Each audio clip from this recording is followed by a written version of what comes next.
kana zaune sai a bugo ma waya a ce ka bada miliyan 10. Wannan shine halin da muke ciki a wannan ƙasar. Baka da shi, baka ajiye ba, amma sai a kama wani naka a nemi ka bada maƙudan kuɗaɗe. Ga bala'in da ya ƙi cinyewa na sace-sacen ɗalibai a makarantu, wanda yanzu ya yawaita a ƙasar nan.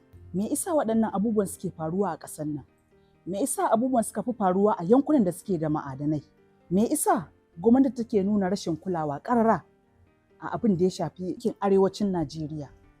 Me yasa manyanmu na arewa, kama daga sarakuna, attajirai, gwamnoni, 'yan majalisu da sauran masu faɗa a ji, me yasa ba za su haɗa kansu wurin kawo wa arewa mafita ba?